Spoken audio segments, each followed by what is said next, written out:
সব বিপদ হরণ করেন যিনি, তিনিই মা বিপত্তারিণী। জয় মা বিপত্তারিণী দুর্গার জয়। দেবী দুর্গার 108টি অবতারের মধ্যে অন্যতম দেবী সংকটনাশিনীর একটি রূপ হল মা বিপত্তারিণী।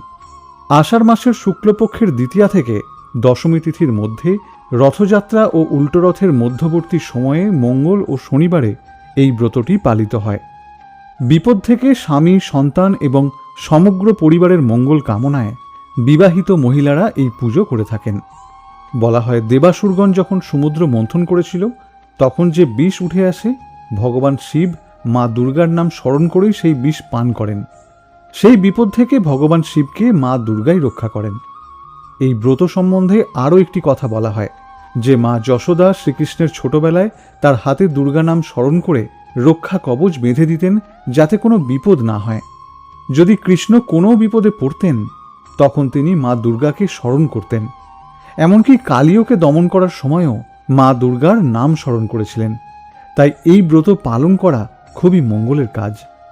এই ব্রত প্রায় সব হিন্দু ঘরের মহিলারাই পালন করেন। এই বছর অর্থাৎ 2026 সালে বিপত্তারিণী ব্রত পালনের প্রথম দিনটি হল আগামী 18 জুলাই বাংলার 1 শ্রাবণ শনিবার, আর দ্বিতীয় দিনটি হল 21 জুলাই বাংলার 4 শ্রাবণ মঙ্গলবার। এই দুই শুভ দিনই মা বিপত্তারিণীর আরাধনা করা যাবে।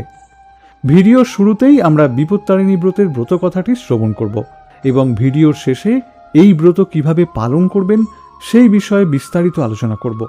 তবে ভিডিও শুরু করার আগে নমস্কার শ্রোতা বন্ধুরা, আমি মঙ্গলময়। জীবন দর্শন মোটিভেশন চ্যানেলে আপনাকে স্বাগত। আশা করি আপনি ভালো আছেন। আপনি যদি এই চ্যানেলে নতুন হয়ে থাকেন তাহলে দয়া করে চ্যানেলটি সাবস্ক্রাইব করে রাখুন, তাহলে এরকম আরও ভিডিওর নোটিফিকেশন আপনি সবার আগে পেয়ে যাবেন। শুরু করছি বিপত্তারিণী ব্রত কথা। প্রাচীনকালে বিদর্ভ দেশে এক রাজা আর এক রানী ছিল। রানী নিষ্ঠা সহকারে বিপত্তারিণী ব্রত পালন করতেন।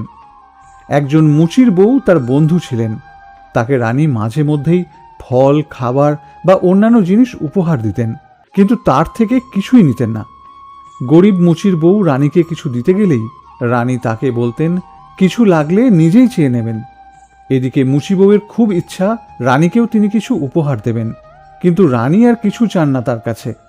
হঠাৎ একদিন রানী তাকে ডেকে জিজ্ঞেস করলেন, সই, তোরা তো গরুর মাংস রান্না করিস, নিয়ে আয় না একদিন, দেখব কেমন দেখতে হয়।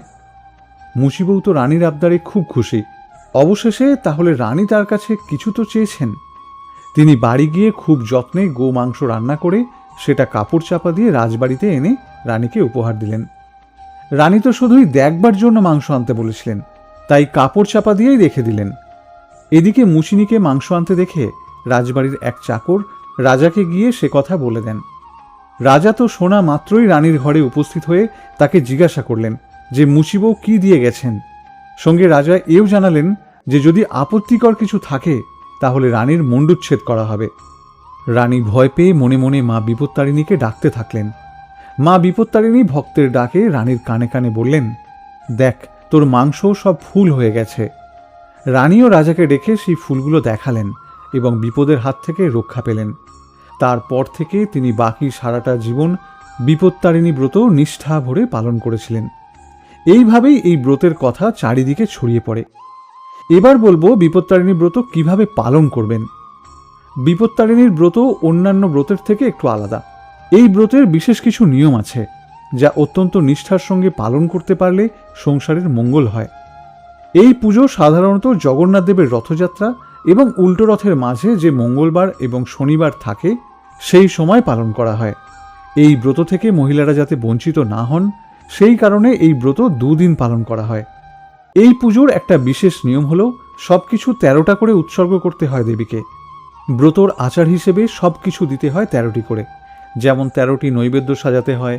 ব্রত পালনে লাগে 13 রকমের ফুল, 13 রকমের ফল, 13টি পান, 13টি সুপুরি। এই পুজোর অন্যতম অঙ্গ হল তাগা বা ডুরি। 13টি লাল সুতোয় 13 বা 14টি গিঁট এবং 13টি দুর্বাঘাস দিয়ে ডুরি তৈরি করতে হয়। এই ডুরি পুরুষদের ডান এবং মহিলাদের বাম হাতে ধারণ করতে হয়। বিশ্বাস করা হয় যে এই সুতো বেঁধে রাখলে স্বামী সন্তানের উপর আসা সমস্ত বিপদ দূর হয়। পুজো শেষে খাদ্য গ্রহণ করার ক্ষেত্রেও 13টি খাবার খেতে হয়, যেমন 13টা লুচি, 13 রকমের ফল ইত্যাদি। তবে এই ব্রত করলে চাল, চিড়ে, মুড়ি এইসব কিন্তু একেবারেই খাওয়া যায় না। এই ব্রত কমপক্ষে 3 বছর পালন করতে হয়। বিপত্তারিণী ব্রত পালনে মনোবাঞ্ছা পূর্ণ হয়। সাংসারিক বিপদ থেকে রক্ষা করে সুখ, শান্তি এবং সমৃদ্ধি দান করেন মা বিপত্তারিণী। প্রিয় শ্রোতা বন্ধুরা, আজ এ পর্যন্তই। ভিডিওটি শেষ পর্যন্ত শ্রবণ করার জন্য আপনাকে অসংখ্য ধন্যবাদ। আশা করি ভিডিওটি আপনাকে সমৃদ্ধ করেছে। ভিডিওটি ভালো লাগলে একটি লাইক করবেন, আপনার প্রিয়জনের সাথে ভিডিওটি শেয়ার করবেন এবং আমাদের সাথে যুক্ত থাকতে চ্যানেলটি সাবস্ক্রাইব করে রাখবেন। আর আপনার যদি কোনো নিজস্ব মতামত থাকে সেটিও আমাদের কমেন্ট করে জানাতে পারেন। সকলে ভালো থাকবেন, সুস্থ থাকবেন। জয় মা বিপত্তারিণী।